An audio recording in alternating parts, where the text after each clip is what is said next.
Hello everyone, it's me and welcome back to my YouTube channel fantasy story.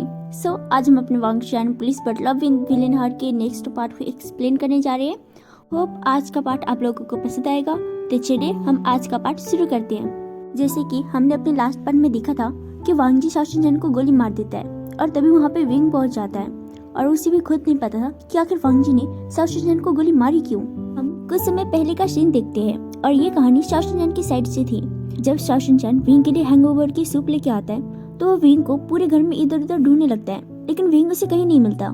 तो वो wing को call करता है और वो साथ में वांगजी के घर में देखने भी जाने वाला था। जैसे वो वांगजी के घर के सामने पहुंचता है, तुम कहां से कॉल उठा घर पे क्यों नहीं थे? तो शाओशिनचैन उससे कहता है मैं तुम्हारे लिए हैंगओवर की सूप लेने गया था, वैसे तुम से पैसे कहाँ हो, मुझे तो दिखे भी नहीं। तो फिर विंग कहता है मैं जिम हॉल में हूँ। तो शाओशिनचैन उससे कहता है मेरी बात ध्यान से सुनो। तो विंग कहता है क्या बात है? तो शाओशिनचैन कहता है जिसने हमें सुसे की इन्फॉर्मेशन दी थी उसका पता चल गया। तो विंग कहता है सच में? तो शाओशिनचैन कहता है हाँ, मैं कल सोंगलांग से मिला था और उसने मुझे इसके बारे में बताया। मैंने उसके बारे में तुम्हें भी भेज रखा है, एक बार देख लेना। तो विंग उससे कहता है ठीक है। तो फिर शाओशिनचैन को वांगजी के घर से किसी के चिल्लाने की आवाज आ रही थी। इससे पहले कि विंग शाओशिनचैन को कुछ और कहता, शाओशिनचैन विंग से कहता है 2 मिनट रुको, कल जरा होल्ड में करना और काटना मत। इतना कहकर वो वांगजी के घर में एंटर करता है। जब वो एंटर करता है तो वो देखता है कि वांगजी अपनी आंखें बंद करके कुर्सी पर बैठा हुआ था और उसने अपना फोन स्पीकर में लगा दिया था, जिसमें से एक लड़के की चिल्लाने की आवाज आ रही थी।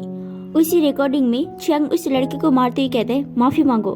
तभी वो लड़का माफी मांगते हुए कहते हैं हांग वांगजुन, मुझे माफ कर दो, मुझे माफ कर दो, मैंने तुम पे हमला किया, मैं आगे से कभी भी ऐसा नहीं करूंगा, मैं सच बता रहा हूँ, बस एक बार के लिए मुझे छोड़ दो। लेकिन छियांग उस लड़के का हाथ तोड़ देता है और उसे मार डालता है। शाओशिनचैन पीछे खड़ा था और उसने सारी बातें सुन ली थी। वांगजी का नाम हांग वांगजुन होने पर शाओशिनचैन एकदम से शॉक हो जाता है और वो कहता है क्या हांग वांगजुन? वांगजी को एहसास हो जाता है कि उसके पीछे और भी कोई खड़ा है, इसलिए वो जल्दी से अपनी आंखें खोलकर सामने रखी बंदूक उठाकर वो पीछे पॉइंट करता है। वो देखता है कि सामने शाओशिनचैन खड़ा है तो वो उसे देखकर कहता है क्या तुम?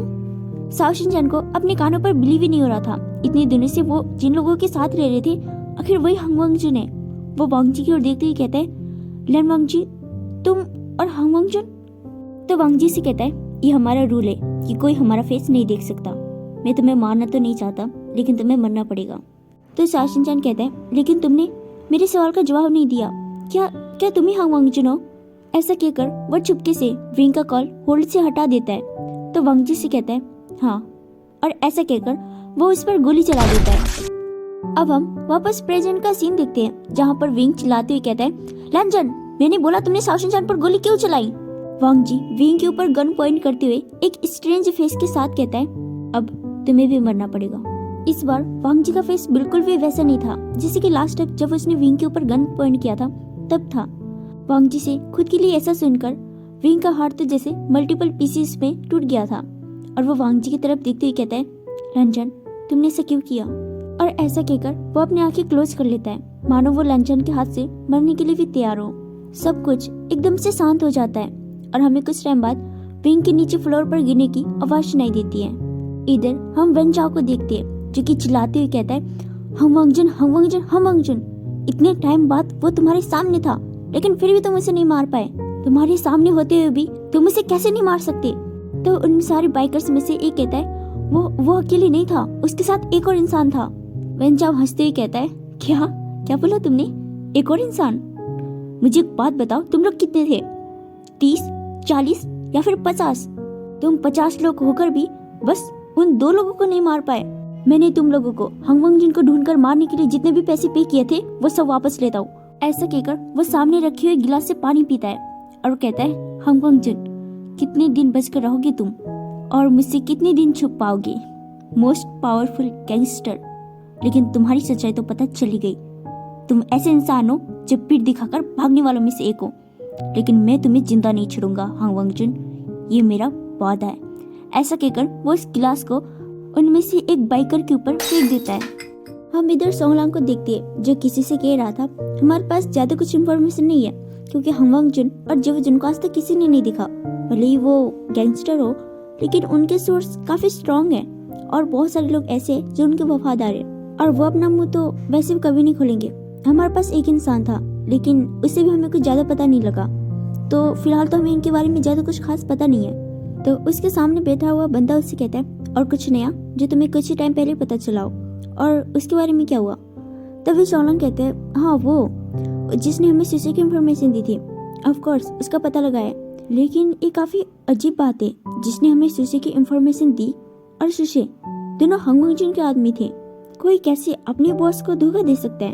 तभी वो बंदा फिर से कहता है, और उसका क्या हुआ जिसने हमें शीशे की इन्फॉर्मेशन दी थी? तभी सोंगलांग कहता है, वो भी हंगमंगजिन और जीवजिन के साथ अंडरग्राउंड है।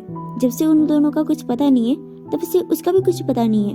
और एक बात, गैंगस्टर वर्ल्ड में हंगमंगजिन और जीवजिन के साथ ये किसी की बहुत बड़ी दुश्मनी है, जो और कोई नहीं बल्कि वैन है। तो वो बंदा कहता है, वैन?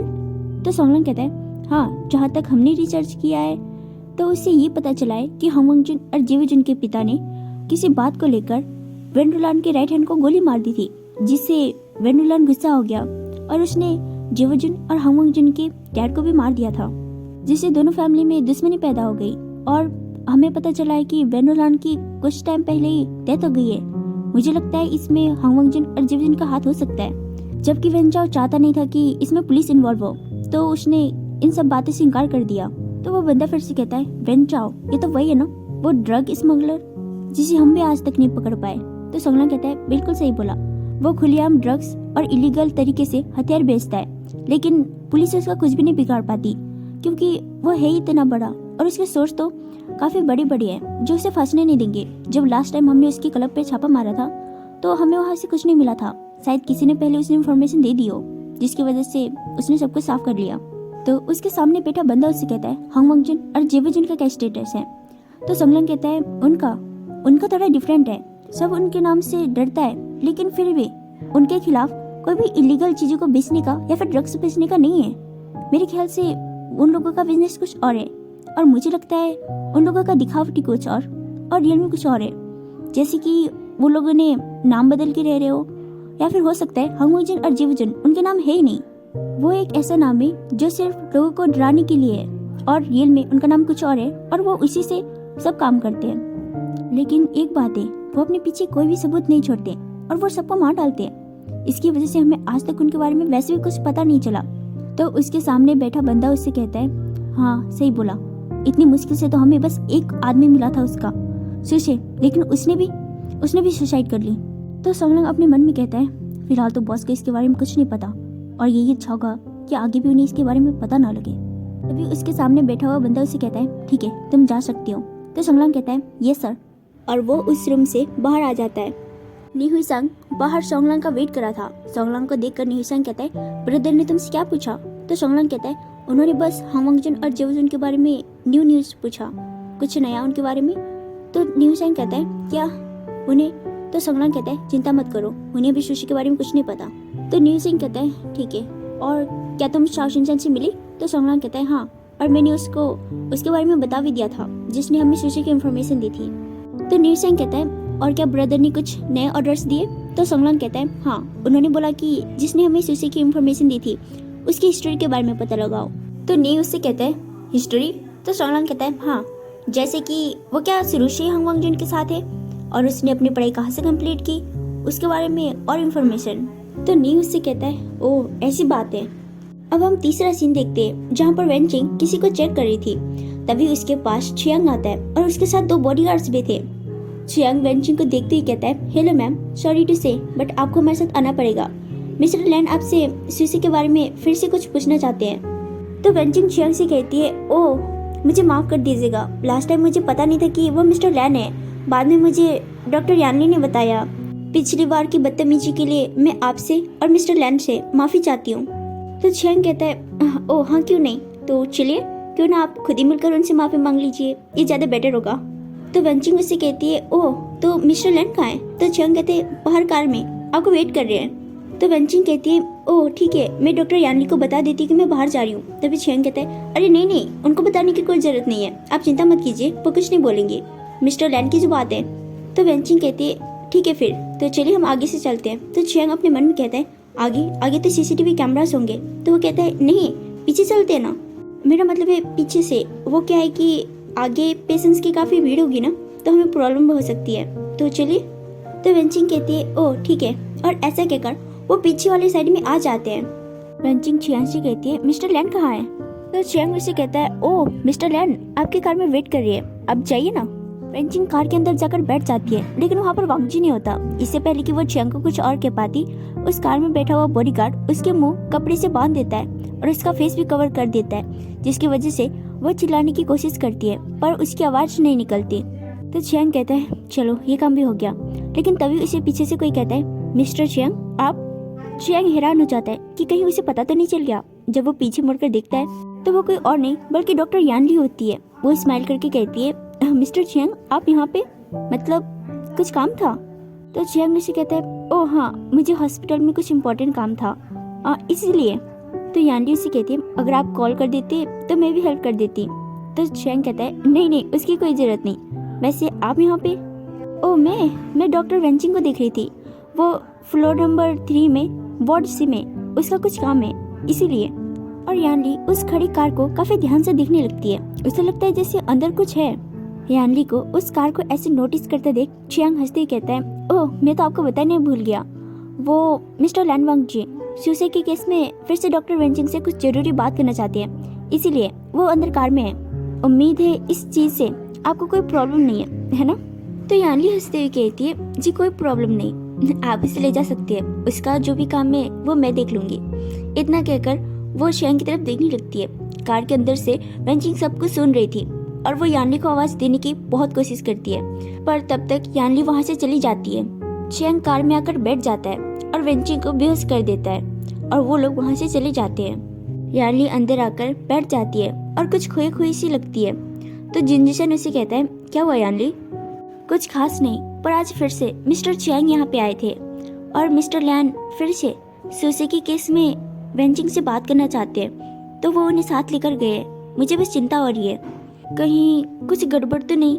तो जिनजिशन कहता है वो कोई बच्ची नहीं है, तुम्हें उसकी चिंता करने की क्या जरूरत है?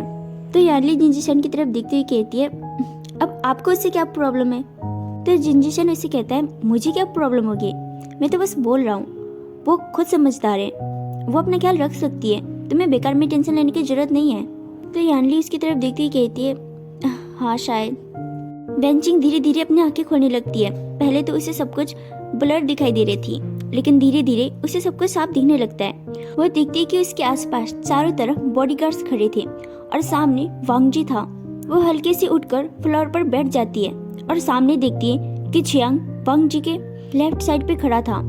वेंचिंग को कुछ समझ नहीं आ रहा था। वो अपना हाथ अपने सिर पर रख लेती है और सामने देखते हुए कहती है तुमने तो बोला था कि मिस्टर लैन कार में थे और यहाँ पे चल क्या रहा है, तुम मुझे कहाँ लेकर आए हो? तो चियांग उससे कहता है तुम्हें दिखता नहीं, हम तुम्हें किडनैप करके लाए हैं। तो वेंचिंग गुस्से में कहती है क्या मतलब किडनैप करके लाए हैं? यहाँ पे कोई मजाक चल रहा है या फिर फिल्म की शूटिंग? मेरे वहाँ पे पेशेंट्स वेट कर रहे थे और तुम लोग मुझे कहाँ पर लेके आए हो? तो वांग जी सामने रखे हुए गन को उठाते हुए कहता है शांत हो जाओ, मैंने उसे कहा था। वांग जी के हाथ में गन देकर तो मानो वेंचिंग की जैसे सिट्टी विट्टी गुल हो जाती है और वह जल्दी से कहने लगती है क्या मिस्टर लैन, देखिए माना कि मैंने लास्ट टाइम आपको पहचाना नहीं और आप पे गुस्सा किया था, लेकिन इसका मतलब ये नहीं कि आप मुझे किडनैप करवा लेंगे और मुझे मार डालेंगे। देखिए मेरी भी जान की कोई कीमत है। तो चियांग उसे कहता है हम तुम्हें नहीं मारेंगे, लेकिन एक शर्त पे। तो वेंचिंग उसे कहती है शर्त? कौन सी शर्त पे?